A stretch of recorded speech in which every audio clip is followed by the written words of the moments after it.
কোন আত্মীয়ের সম্পর্ক আল্লাহ সর্বপ্রথম সৃষ্টি করেন নাই। সর্বপ্রথম আল্লাহ স্বামী স্ত্রীর সম্পর্ক সৃষ্টি করেছে, আদম এবং হাওয়া। এবং সর্বশেষ সম্পর্ক টিকে থাকবে, সেটাও স্বামী স্ত্রীর সম্পর্ক। জান্নাতের মধ্যে স্বামী স্ত্রী থাকবে, স্বামী স্ত্রী তারা আবাদুল আবাদ জান্নাতের মধ্যে। তাছাড়া কোরআনের মধ্যে এই সম্পর্কটাকে, স্বামী স্ত্রীর সম্পর্কের ব্যাপারে সবচেয়ে বেশি আয়াত নাজিল হয়েছে। স্বামী স্ত্রীর সম্পর্ক এটা হলো একটা পরিবার এবং সমাজের মূল ভিত্তি, ফাউন্ডেশন। এই সম্পর্কটি অত্যন্ত সংবেদনশীল। সর্বপ্রথম সৃষ্টি করেছেন সেই সম্পর্কটি একটি শব্দ দিয়ে জোড়া লাগে, একটি শব্দ দিয়ে ভেঙে যায়। সেজন্য সেটাকে সংবেদনশীল বলেছেন। সেটাকে টিকিয়ে রাখার জন্য, সেটা যাতে বরকরার থাকে, এই পবিত্র বন্ধনটা যাতে মজবুত থাকে, সেজন্য আল্লাহ তাআলা কোরআনের মধ্যে বেশি গুরুত্বের সাথে এ ব্যাপারে বয়ান করেছেন। সেজন্য তালাক শব্দটা মুখ থেকে বের করার আগে হাজারবার চিন্তা করতে হবে। আপনি বিয়ে করতেছেন, সাক্ষী লাগে, তালাক দিতে সাক্ষীও লাগে না, শুধু মুখে উচ্চারণ করলেই হয়ে যাচ্ছে। সেজন্য রাগের মাথায় আমরা তালাক দিয়ে ফেলি, তারপর হাই হুতাশ করি, দৌড়াদৌড়ি করি, হাই কি করলাম। এমনকি আল্লাহ রাব্বুল আলামিন কোরআনের মধ্যে স্বামী স্ত্রীর এই সম্পর্কটাকে আল্লাহর নিদর্শন বলেছেন। যত জায়েজ কাজ আছে, সমস্ত জায়েজ কাজসমূহের মধ্যে অপছন্দনীয় জায়েজ কাজ হলো এই তালাকটা। আসমান জমিন যেমন আল্লাহর নিদর্শন, দিন রাত যেমন আল্লাহর নিদর্শন, সমুদ্রের মধ্যে জাহাজ ভেসে থাকা যেমন আল্লাহর নিদর্শন, আসমান থেকে বৃষ্টি বর্ষিত হওয়া যেমন আল্লাহর নিদর্শন, ঠিক তদ্রূপ স্বামী স্ত্রীর সম্পর্কটাকেও আল্লাহ নিদর্শন বলেছেন। স্ত্রী যদি কোনো শরীয় ওজর ছাড়া স্বামীর সাথে রাগ করে, স্বামীকে নারাজ করে সে সারা রাত কাটিয়ে দেয়, তাহলে আল্লাহর পেয়ারা হাবিব বলেন সারা রাত ব্যাপী ওই নারীর উপর আল্লাহর লানত বর্ষিত হয়। তো মুরব্বীদের কাজ হবে, যদি স্বামী স্ত্রীর মধ্যে ঝগড়া লাগে সেটা সোলা করে দিয়া। এখন তো আমরা স্বামী স্ত্রীর মধ্যে ঝগড়া লাগলে আরো তামাশা দেখি, আরো একটু উস্কে দিই। এরপর বর্তমানে একটা সাপের কথা আমরা শুনছি, সাপ নাকি খুব বেড়ে গেছে, রাসেল ভাইপার। এই ব্যাপারে 4টি হাদিস আমি আপনাদেরকে শোনাবো। এই হাদিস 4টি শুনলে আপনারা বুঝতে পারবেন কি করা উচিত সাপের ব্যাপারে। وَنَعُوذُ بِاللَّهِ مِنْ شُرُورِ أَنفُسِنَا وَمِنْ سَيِّئَاتِ أَعْمَالِنَا مَنْ يَهْدِهِ اللَّهُ فَلَا مُضِلَّ لَهُ وَمَنْ يُضْلِلْهُ فَلَا هَادِيَ لَهُ ونشهد أن لا إله إلا الله وحده لا شريك له ونشهد أن سيدنا ونبينا وحبيبنا ومولانا محمدا عبده ورسوله الذي أرسله بالحق بشيرا ونذيرا وداعيا إلى الله بإذنه وسراجا منيرا قال الله تعالى عز وجل في كلامه المجيد والفرقان الحميد أعوذ بالله من الشيطان الرجيم والكاظمين الغيظ والعافين عن الناس والله يحب المحسنين إن الله وملائكته يصلون على النبي يا أيها الذين آمنوا صلوا عليه وسلموا تسليما صلى الله على سيدنا محمد وآله وصحبه صلى الله على سيدنا محمد وآله وصحبه وسلم صلى الله على سيدنا محمد وآله وصحبه আলহামদুলিল্লাহ। আল্লাহ পাকের দরবারে লাখো কোটি শুকরিয়া আদায় করছি। আজকে পবিত্র জিলহজ মাসের 3য় জুমা। আমি সূরা আল ইমরানের 134 নম্বর আয়াতে করিমা তেলাওয়াত করেছি। এই আয়াতের মাতাহাত আমি রাগ সম্পর্কে কিছু কথা বলার চেষ্টা করব। রাগ এমন একটা জিনিস যেটি কারণে মানুষ অনেক সময় হোঁশ হারিয়ে ফেলে। দীর্ঘদিনের সুখের সংসার এই রাগের কারণে ধ্বংস হয়ে যায়। অনেক সময় রাগের কারণে মানুষ এমন কিছু কথা বলে ফেলে যার কারণে তাকে সারা জীবন তার জন্য লজ্জিত হতে হয়। এই রাগের কারণেই পৃথিবীর জমিনে খুন খারাপি পর্যন্ত হয়, শত্রুতামি সৃষ্টি হয়, স্বামী স্ত্রীর মধ্যে তালাক হয়ে যায় এবং পরিবার সমূহে আল্লাহর রহমত থেকে বঞ্চিত হয়ে যায়। এমন মারাত্মক একটা জিনিস। এই রাগ মূলত দুই প্রকার। একটি হলো শরীয়ত মোতাবেক রাগ, আরেকটি হলো শরীয়ত বিরোধী রাগ। আল্লাহর হুকুম অমান্য হচ্ছে, রসুলের সুন্নত ভুলুণ্ঠিত হচ্ছে, সেই মুহূর্তে রাগ আসাটা সেটা হলো শরীয়ত সম্মত রাগ। পরিবারের অধস্তন সদস্যরা কোনো শরীয়ত বিরোধী কাজে লিপ্ত হলে তখন পরিবারের যিনি বড় কর্তা আছেন উনার যদি রাগ আসে সেটা হলো শরীয়ত সম্মত রাগ। তবে এই ধরনের রাগ সীমাকে অতিক্রম করে না, সীমার মধ্যে থাকে। সেজন্য রাগ থাকাটাও একটা নিয়ামত। কারণ মানুষের মধ্যে যদি রাগ গোসা একদমই না থাকে তাহলে সে তার নিজের ইজ্জত, নিজের পরিবার পরিজনের ইজ্জত সম্মানও সে রক্ষা করতে পারে না। যার রাগ গোসা নাই তার সামনে তার স্ত্রীকে, মেয়েকে যদি কেউ, বাহিরের কেউ অপমান করে, অপদস্থ করে, তার মা বাবাকে যদি কেউ অপমান অপদস্থ করে, সে নির্বিকার।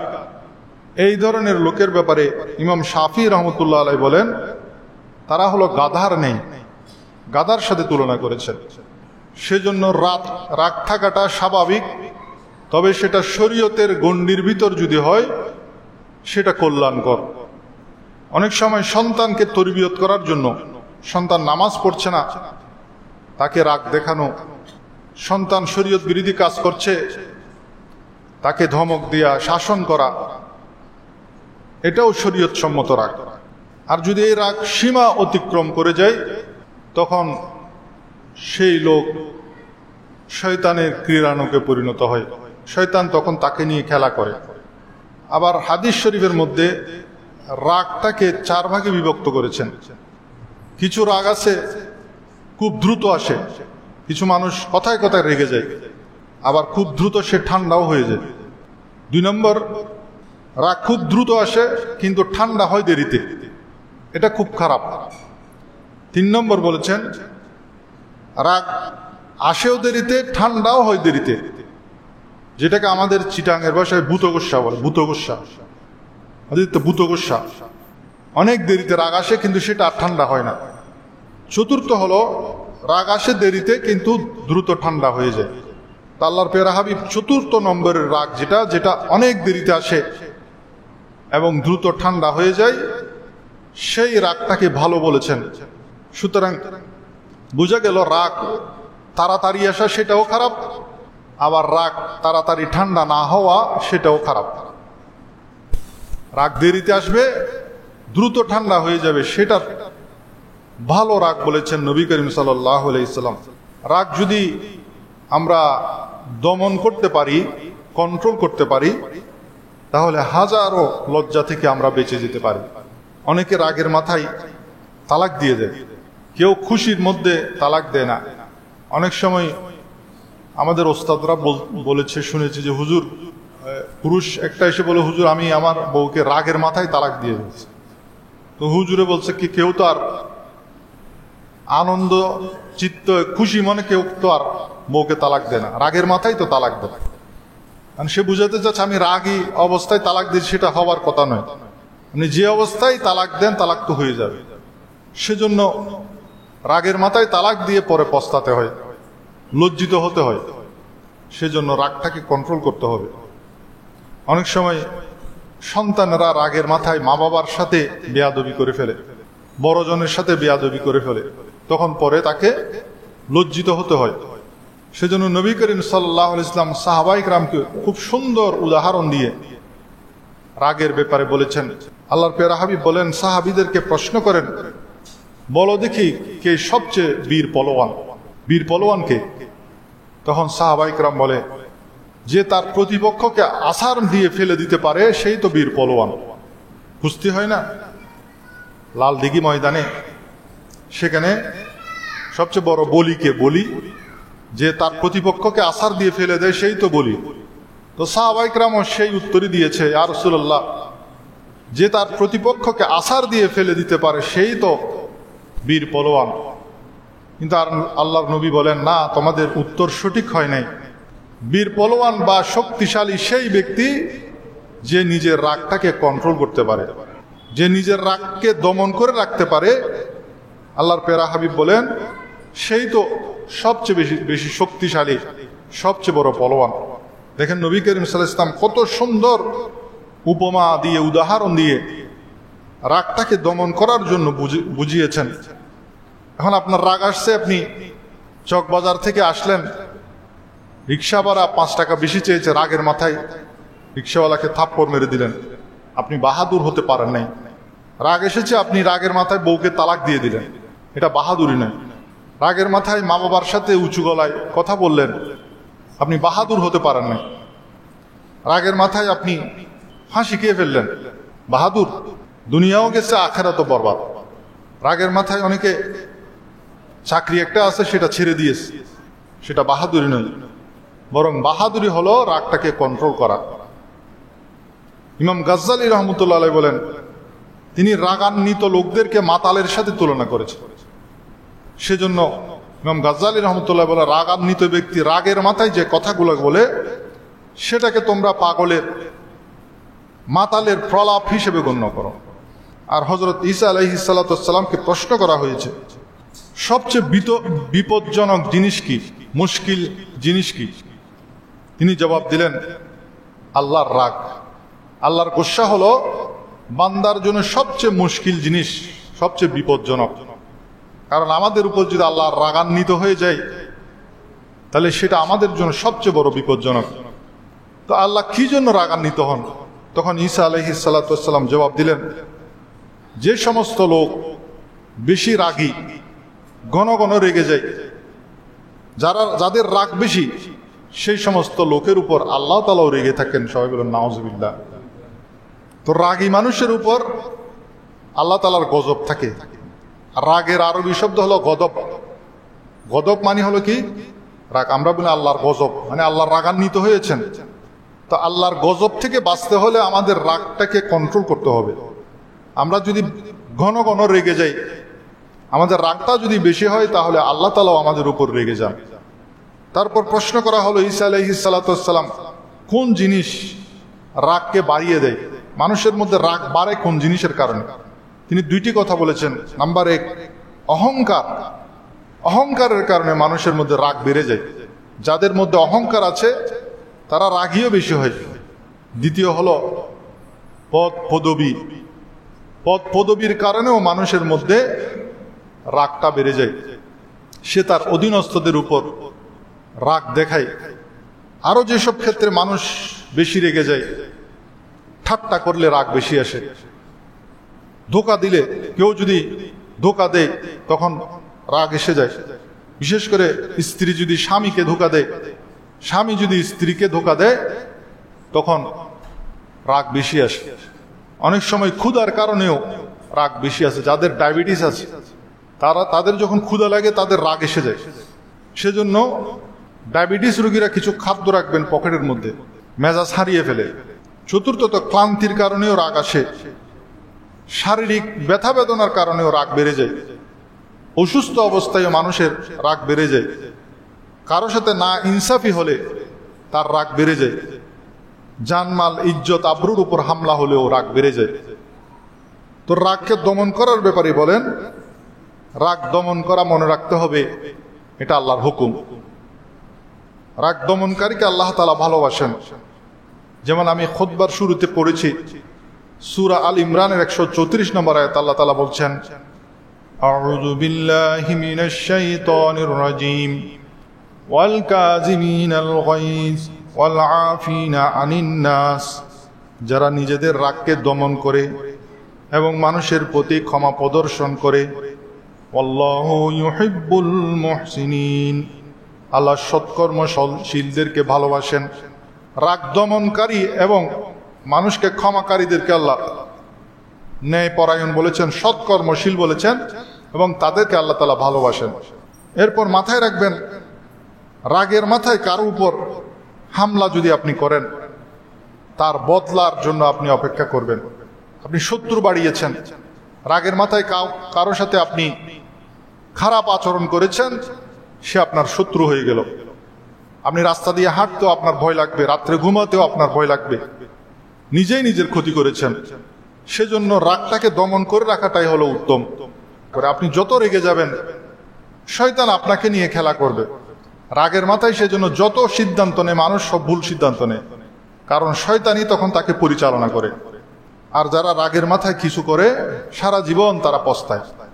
কিছুদিন আগে আমাদের উপজেলার নতুন নবনির্বাচিত চেয়ারম্যান, ওনার ওখানে একটা কাজে গিয়েছিলাম। তো উনি বলছেন, উনি দায়িত্ব পাওয়ার পরেই এমন কোনো দিন নাই যে তালাকের সমস্যা হচ্ছে না। তালাকের বিষয়ে ওনার কাছে সিগনেচার নিতে হয় একটা উপজেলা পরিষদ থেকে তালাক কার্যকর করার জন্য। এত পরিমাণ তালাকের পরিমাণ বেড়ে গেছে আমাদের সমাজে, আমাদের পরিবার সমূহে। অধিকাংশ তালাক হয় রাগের কারণে, অহংকারের কারণে। অথচ আল্লাহ রাব্বুল আলামিন এই স্বামী স্ত্রীর সম্পর্কটাকে সর্বপ্রথম যত সম্পর্ক সৃষ্টি করেছেন, মা বাবার সম্পর্ক সৃষ্টি করেন নাই, সন্তান সন্ততির সম্পর্ক সৃষ্টি করেন নাই, ভাই বোনের সম্পর্ক সৃষ্টি করেন নাই, কোনো আত্মীয়ের সম্পর্ক আল্লাহ সর্বপ্রথম সৃষ্টি করেন নাই। সর্বপ্রথম আল্লাহ স্বামী স্ত্রীর সম্পর্ক সৃষ্টি করেছেন, আদম এবং হাওয়া। এবং সর্বশেষ সম্পর্ক টিকে থাকবে, সেটাও স্বামী স্ত্রীর সম্পর্ক। জান্নাতের মধ্যে স্বামী স্ত্রী থাকবে, স্বামী স্ত্রী তারা আবাদুল আবাদ জান্নাতের মধ্যে থাকবে। সর্বপ্রথম সম্পর্ক যেটা সৃষ্টি করেছেন সেটাও স্বামী স্ত্রীর। আর সর্বশেষ যেটা ইনসানিয়তের সম্পর্ক, যেটা টিকে থাকবে আবাদুল আবাদ পর্যন্ত, সেটাও স্বামী স্ত্রীর সম্পর্ক। তাছাড়া কোরআনের মধ্যে এই সম্পর্কটাকে, স্বামী স্ত্রীর সম্পর্কের ব্যাপারে সবচেয়ে বেশি আয়াত নাজিল হয়েছে। সন্তান সন্ততির ব্যাপারে, মা বাবার ব্যাপারে, কোনো আত্মীয় স্বজনের ব্যাপারে এত অধিক আয়াত নাজিল হয় নাই। আমি শুধু আয়াত নাম্বারগুলো যদি বলি আপনারা বুঝতে পারবেন। সূরা তুরের 20 নম্বর আয়াত, সূরা দুখানের 54 নম্বর আয়াত। শুধু স্বামী স্ত্রীর সম্পর্কের ব্যাপারে আল্লাহ তাআলা কোরআনের মধ্যে উল্লেখ করেছেন। সূরা ইয়াসিনের 56 নম্বর আয়াত, সূরা রদের 23 নম্বর আয়াত, সূরা রোমের 21 নম্বর আয়াত, সূরা নিসার 1 নম্বর আয়াত, সূরা নাহালের 72 নম্বর আয়াত, সূরা ফুরকানের 54 নম্বর আয়াত, সূরা নিসার 24 এবং 3 নম্বর আয়াত, সূরা নূরের 32 নম্বর আয়াত, সূরা রদের 38 নম্বর আয়াত, সূরা ফুরকানের 74 নম্বর আয়াত, সূরা আম্বিয়ার 90 নম্বর আয়াত, সূরা নজমের 45 নম্বর আয়াত, সূরা বাকারার 230 নম্বর আয়াত, সূরা হজের 5 নম্বর আয়াত, সূরা শুআরার 7 নম্বর আয়াত, সূরা রহমানের 52 নম্বর আয়াত, সূরা ইয়াসিনের 36 নম্বর আয়াত। সুবহানাল্লাহ। এই আয়াত সবগুলো শুধু স্বামী স্ত্রীর সম্পর্ক, এই সংক্রান্ত বিষয়ে আল্লাহ রাব্বুল আলামিন দীর্ঘ আলোচনা করেছেন। তো স্বামী স্ত্রীর সম্পর্কের এত গুরুত্বের কারণ কি? দুইটি কারণে স্বামী স্ত্রীর সম্পর্ক এত গুরুত্বপূর্ণ। নাম্বার 1, স্বামী স্ত্রীর সম্পর্ক এটা হলো একটা পরিবার এবং সমাজের মূল ভিত্তি, ফাউন্ডেশন। একটা পরিবার টিকে থাকার জন্য স্বামী স্ত্রীর সম্পর্কটা সবচেয়ে বড় ফাউন্ডেশন। ফাউন্ডেশন যদি ঠিক থাকে, পরিবার ঠিক থাকবে। স্বামী স্ত্রীর সম্পর্ক যদি ভেঙে যায়, ওই পরিবারটা ধ্বংস হয়ে যায়। সেজন্য আল্লাহ রাব্বুল আলামিন এই ব্যাপারে এত গুরুত্ব দিয়েছেন। দ্বিতীয় নম্বর হলো, এই সম্পর্কটি অত্যন্ত সংবেদনশীল। কারণ মা বাবার সম্পর্ক ভাঙে না। কোনো শব্দ, এমন কোন শব্দ আছে যে শব্দ দিয়ে মা বাবার সম্পর্ক, মা বাবার সাথে সন্তানের সম্পর্ক নষ্ট হয়ে যায়? এমন কোন পদ্ধতি আছে পৃথিবীতে? নাই। সন্তানের সাথে মা বাবার সম্পর্ক নষ্ট করার কোনো পদ্ধতি নেই, কোনো সিস্টেম নেই। ভাই বোনের সম্পর্ক নষ্ট করার কোনো ধরনের পদ্ধতি, কোনো সিস্টেম পৃথিবীর বুকে নাই। কিন্তু যে সম্পর্কটি আল্লাহ তাআলা সর্বপ্রথম সৃষ্টি করেছেন, সেই সম্পর্কটি একটি শব্দ দিয়ে জোড়া লাগে, একটি শব্দ দিয়ে ভেঙে যায়। সেজন্য সেটাকে সংবেদনশীল বলেছেন। সেটাকে টিকিয়ে রাখার জন্য, সেটা যাতে বরকরার থাকে, এই পবিত্র বন্ধনটা যাতে মজবুত থাকে, সেজন্য আল্লাহ তাআলা কোরআনের মধ্যে বেশি গুরুত্বের সাথে এ ব্যাপারে বয়ান করেছেন। এই তালাক শব্দটি দিয়েই একটা সম্পর্ক নষ্ট হয়ে যায়। সেজন্য তালাক শব্দটা ব্যবহার করার আগে হাজারবার চিন্তা করতে হবে। অধিকাংশ মানুষ তালাক দেওয়ার পরে দৌড়াদৌড়ি করে, হাই আমি কি করলাম, আমি তো শেষ হয়ে গেলাম। তারপর কোথাও যখন কোনো পথ পায় না, তখন ওই তালাক দিয়া বউয়ের সাথে থাকা আরম্ভ করে দেয়, নাউজুবিল্লাহ। এখন সেই কাজটাই হচ্ছে। তো যাকে তালাক দিয়েছেন তার সাথে থাকা মানে তো আপনি জানা করতেছেন। সেই জন্য তালাক শব্দটা মুখ থেকে বের করার আগে হাজারবার চিন্তা করতে হবে। আপনি বিয়ে করতেছেন, সাক্ষী লাগে, তালাক দিতে সাক্ষীও লাগে না, শুধু মুখে উচ্চারণ করলে হয়ে যাচ্ছে।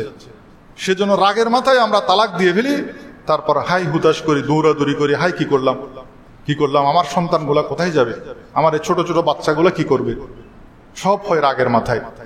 কারণ যখন মানুষের রাগ এসে যায়, তখন তাকে শয়তান তাকে ক্রীড়ানক বানিয়ে ফেলে, সে শয়তানের ইশারায় নাচানাচি করে। এমনকি আল্লাহ রাব্বুল আলামিন কোরআনের মধ্যে স্বামী স্ত্রীর এই সম্পর্কটাকে আল্লাহর নিদর্শন বলেছেন। মা বাবার সম্পর্ক, সন্তানের সাথে মা বাবার সম্পর্কটাকে আল্লাহর নিদর্শন বলেন নাই, ভাই বোনের সম্পর্কটাকে নিদর্শন বলেন নাই।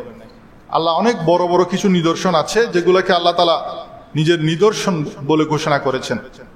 ঠিক তদ্রূপ স্বামী স্ত্রীর সম্পর্কটাকে আল্লাহ তাআলা নিদর্শন বলেছেন। সূরা রোমের 21 নম্বর আয়াতে আল্লাহ তাআলা বলেন, আউযু বিল্লাহি মিনাশ শাইতানির রাজীম ওয়া মিন আয়াতিহি আন খালাকা লাকুম মিন আনফুসিকুম আজওয়াজা লিতাসকুনু ইলাইহা ওয়া জাআলা বাইনাকুম মাওয়াদ্দাতান ওয়া রাহমাতান ইন্না ফি যালিকা লাআয়াতিন লিকওমিন ইয়াতাফাক্কারুন।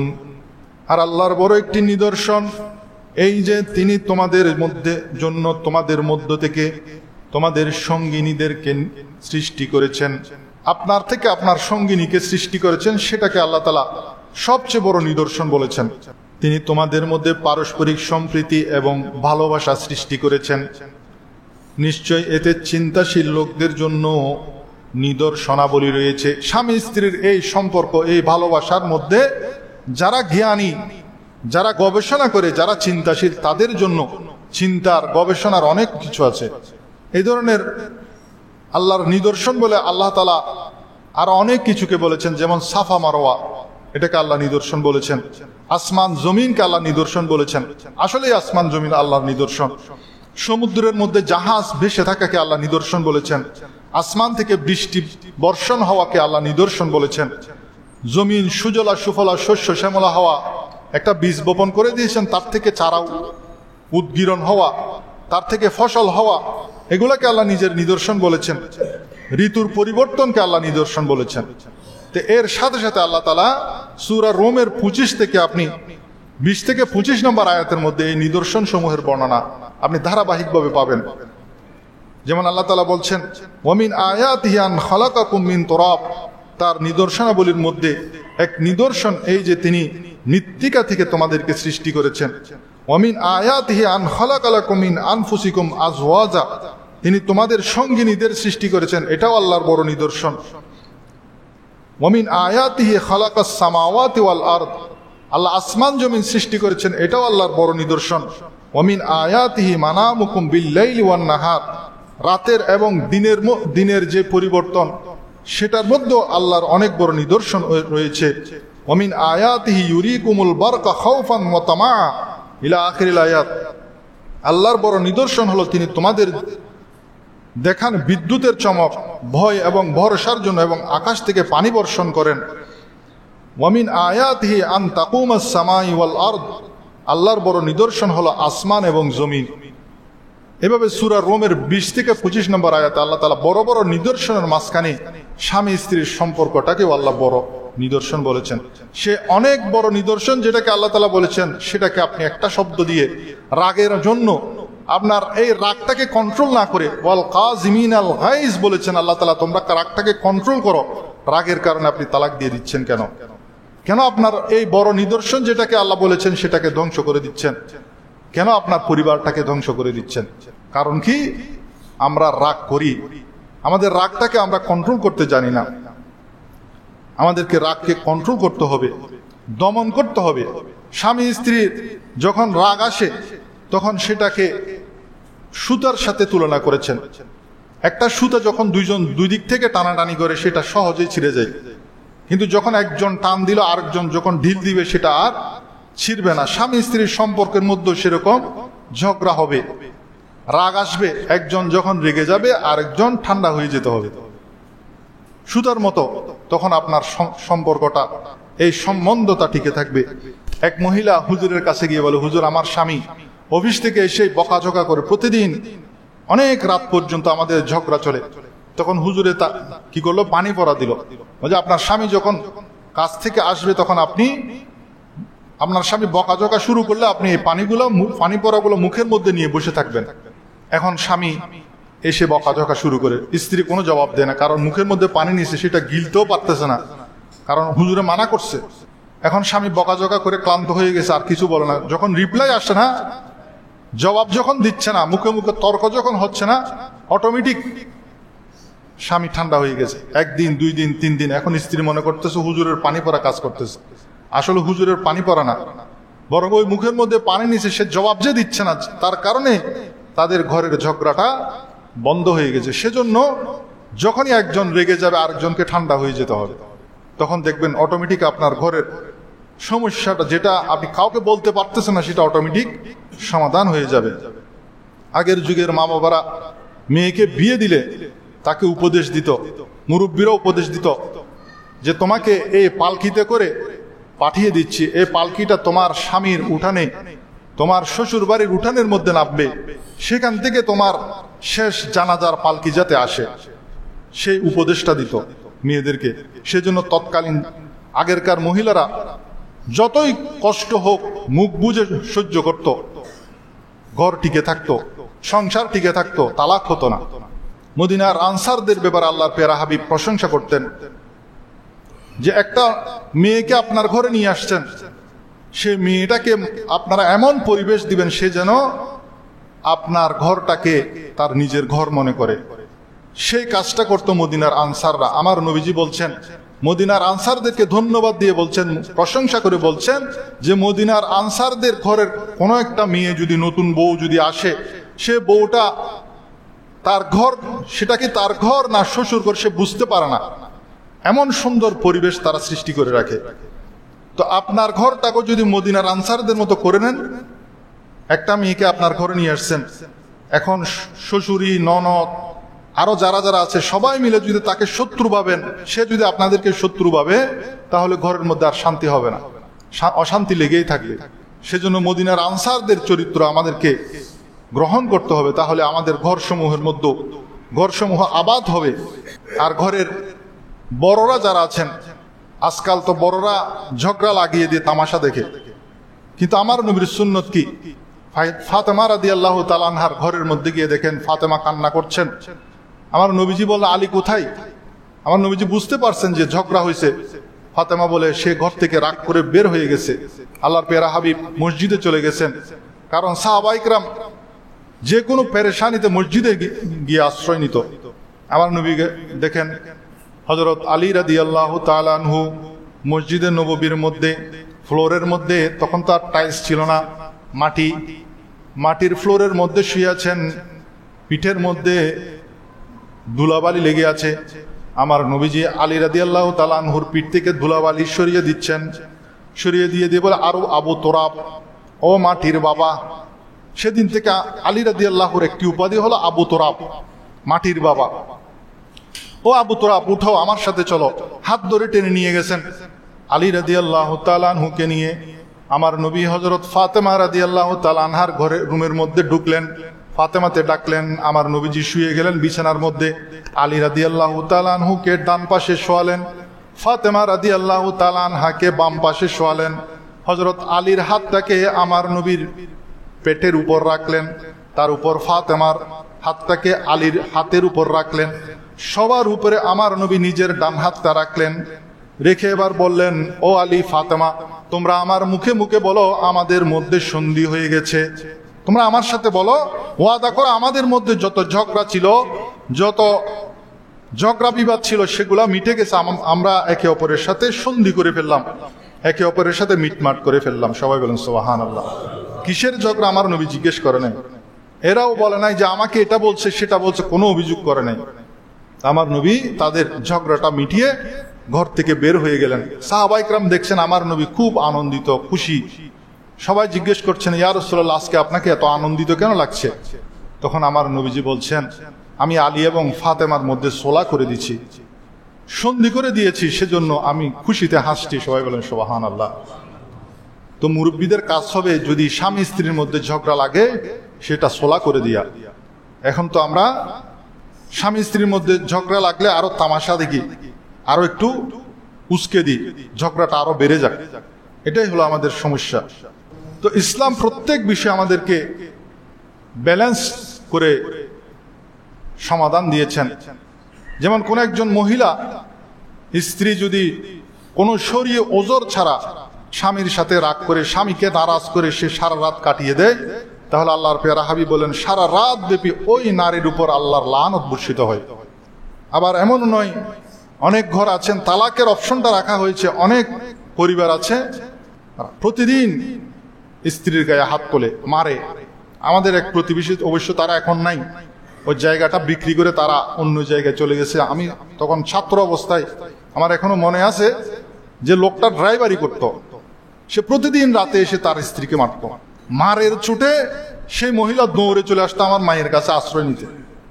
যখনই সে আমাদের ঘরে চলে আসতো, তখন ও বাহির থেকে, সে তখন মাতাল, বাহির থেকে সে আমাদের 14 গোষ্ঠী উদ্ধার করত। এমন পরিস্থিতি। তো এই ধরনের সংসার যদি অসহ্য হয়ে যায়, একদম অতিষ্ঠ হয়ে যায়, সেজন্য তালাকের অপশনটা রাখা হয়েছে। আর ইসলামী শরীয়তের মধ্যে যত জায়েজ কাজ আছে, সমস্ত জায়েজ কাজ সমূহের মধ্যে অপছন্দনীয় জায়েজ কাজ হলো এই তালাকটা। আল্লাহ তাআলা এটাকে অনেক বড়, স্বামী স্ত্রীর সম্পর্কটাকে অনেক বড় নিদর্শন বলেছেন, আয়াত বলেছেন। আসমান জমিন যেমন আল্লাহর নিদর্শন, দিন রাত যেমন আল্লাহর নিদর্শন, সমুদ্রের মধ্যে জাহাজ ভেসে থাকা যেমন আল্লাহর নিদর্শন, আসমান থেকে বৃষ্টি বর্ষিত হওয়া যেমন আল্লাহর নিদর্শন, ঠিক তদ্রূপ স্বামী স্ত্রীর সম্পর্কটাকেও আল্লাহ নিদর্শন বলেছেন। সেটাকে আমাদের টিকিয়ে রাখতে হবে, অবশ্যই টিকিয়ে রাখতে হবে। তাহলে আল্লাহর রহমত আমাদের পরিবার সমূহে, আমাদের ঘরের উপর নাজিল হবে। নবী করিম সাল্লাল্লাহু আলাইহি ওয়াসাল্লাম স্ত্রীকে সম্মান করা শিখিয়েছেন, একে অপরকে সম্মান করতে হবে। এখন তো স্বামী স্ত্রীকে সম্মান করে না, স্ত্রী স্বামীকে সম্মান করে না। তৎকালীন যুগে আরব দেশের মধ্যে একটা প্রথা ছিল যে মহিলাদের যখন অসুখ হয়, মাসিক যে অসুখটা হয়, তখন তারা স্বামীর পাশে আর ঘুমাতে পারবে না, স্বামীর রুমেও থাকতে পারবে না। একদিন নবী করিম সাল্লাল্লাহু আলাইহি ওয়াসাল্লাম আমাদেরকে শিক্ষা দিচ্ছেন। উম্মে সালমা রাদিয়াল্লাহু তাআলা আনহার ঘরে আমার নবীজির পালা ছিল। নবীজি যখন বিশ্রাম নিচ্ছেন, উম্মে সালমা হঠাৎ নিজের নাপাকির হালত অনুধাবন করে তিনি তাড়াতাড়ি বিছনা থেকে নেমে গেলেন। ঘরের এক কোণে গিয়ে কাপড় পরিবর্তন করে ঘরের এক কোণে একটা চাটাই বিছে সেখানে শুয়ে গেলেন। নবীজি যখন নিদ্রা থেকে জাগ্রত হয়ে দেখলেন উম্মে সালমা রাদিয়াল্লাহু তাআলা আনহা নবীজির বিছানা থেকে দূরে রুমের এক কোণে শুয়ে আছেন, তখন আমার নবীজি উম্মে সালমাকে ডাক দিলেন। উম্মে সালমা বলে, ইয়া রাসূলুল্লাহ, আমি নাপাক অবস্থায় আপনার পাশে কিভাবে শুবো? তখন আমার নবীজি বলেন, না, সমস্যা নেই, তুমি আমার পাশে আমার বিছানায় শুতে পারবে। সবাই বলেন সুবহানাল্লাহ। কিন্তু আইয়ামে জাহালিয়াতে আরব দেশের মধ্যে মহিলারা যখন এই নাপাকির হালতে তারা স্বামীর পাশে শোয়া, স্বামীকে ধরা ছোঁয়া পর্যন্ত তাদের জন্য নিষিদ্ধ ছিল। আমরা সামান্য কারণে রেগে যাই, অথচ নবী করিম সাল্লাল্লাহু আলাইহি ওয়াসাল্লাম জিহাদের ময়দানে আয়েশা সিদ্দিকাকে নিয়ে একদিন জিহাদের ময়দানে গিয়েছেন। এক এক জিহাদ এক একজন বিবিকে সাথে নিয়ে যেতেন। আয়েশা সিদ্দিকা রাদিয়াল্লাহু তাআলা আনহার গলার হাড়টা হারিয়ে গেল। যখন সফর, ওখানে বিশ্রামের পালা শেষ, চলে যাবে এমন সময় আয়েশা সিদ্দিকা বলেন, ইয়া রাসূলুল্লাহ, আমার গলার হাড়টা তো পাচ্ছি না।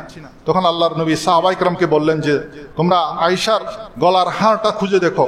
সবাই গলার হাড় খুঁজতে লাগলো, কিন্তু কোথাও পাওয়া গেল না। হাড় খুঁজতে খুঁজতে সকাল হয়ে গেল, ফজরের ওয়াক্ত হয়ে গেল। এখন তারা যেখানে অবস্থান নিয়েছে সেখানে কোনো পানি নেই, ওযু করার পানি নেই।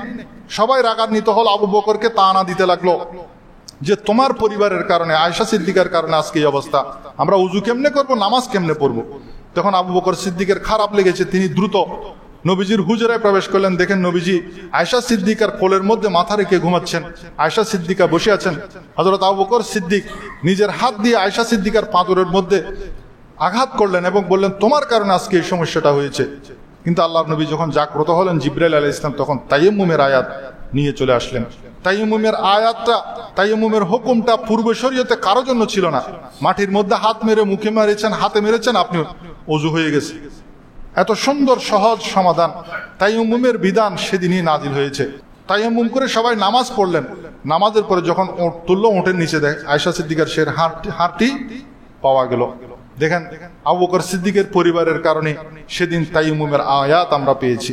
তো আল্লাহর নবী কিন্তু একটুও মন খারাপ করেন না। আয়েশা সিদ্দিকার কারণে যে দেরি হচ্ছে, আয়েশা সিদ্দিকাকে ধমক দিবে যে তোমার কারণে যে হাজার হাজার সাহাবায়ে কেরাম আজকে নামাজ পড়তে পারতেছে না, একটুও ধমক দেন নাই, একটুও রাগান্বিত হন নাই। কিন্তু আমরা হলে কেমন হতো একটু চিন্তা করেন। সফরে যদি যান স্ত্রীকে নিয়ে, কোন একটা ভুল ত্রুটি যদি হয়ে যায় তখন কি অবস্থা হতো। সেজন্য নবী করিম সাল্লাল্লাহু আলাইহি ওয়াসাল্লাম বলেন, তোমরা তোমাদের স্ত্রীদের কোন একটা বিষয় যদি তোমাদের খারাপ লাগে, তাহলে তার ভালো দিকগুলো তুমি চিন্তা করো। যখন তার ভালো দিকগুলো চিন্তা করবে, তখন তার খারাপ দিকটা আর তোমার সামনে আসবে না। ওভারঅল চিন্তা করতে হবে। শুধু একটা দোষ দেখে তার সাথে রাগারাগি করা, এটা আমার নবীজি পছন্দ করেন নাই। আমাদের রাগটাকে দমন করতে হবে। রাগের কারণে যাতে আমাদের পরিবার ধ্বংস হয়ে না যায়, আমার রাগের কারণে আমাদের পরিবার যাতে তালাকের যে প্রবণতা বেড়ে গেছে সেটা যাতে সংগঠিত না হয়, সেটা আমাদেরকে খেয়াল রাখতে হবে। এরপর বর্তমানে একটা সাপের কথা আমরা শুনছি, সাপ নাকি খুব বেড়ে গেছে, রাসেল ভাইপার। এই ব্যাপারে 4টি হাদিস আমি আপনাদেরকে শোনাবো। এই হাদিস 4টি শুনলে আপনারা বুঝতে পারবেন কি করা উচিত সাপের ব্যাপারে। এবং আমাদের একটা দোয়াও আমার নবীজি শিক্ষা দিয়েছেন 1400 বছর আগে, সেটা যদি প্রতিদিন পড়েন তাহলে আপনার আর কোনো টেনশন নাই। আবু দাউদ শরীফের 5248 নম্বর হাদিস, আবু হুরায়রা রাদিয়াল্লাহু তাআলা আনহু সূত্রে বর্ণিত, আল্লাহর প্যারা হাবিব বলেন, যেদিন থেকে সাপের সঙ্গে আমাদের যুদ্ধ শুরু হয়েছে, সেদিন থেকে ওইগুলির সঙ্গে আমাদের শান্তি চুক্তি করিনি। সাপের সাথে আমাদের যুদ্ধ, আমার নবীজি বলছেন, অতএব যে ব্যক্তি ভয়ে সেগুলিকে হত্যা না করে দিবে, ছেড়ে দিবে, সে আমার দলভুক্ত নয়। বিষাক্ত সাপ যদি হয়, আপনি যদি নিশ্চিত হন এটা বিষাক্ত সাপ, তাহলে সেটা মারা ইসলামী শরীয়তে আমার নবীজি বলছেন, সে যদি এটা না মারে তাহলে সে আরেকজন মুসলমান ভাইয়ের ক্ষতি করবে। সেটা মেরে ফেলা, সেটাই হলো ইসলামের বিধান। এর পরের হাদিসেও একই কথা বলেছেন। নবীজি বলেন, তোমরা সাপ মারবে যে ব্যক্তি তাদের প্রতিশোধের ভয় করবে।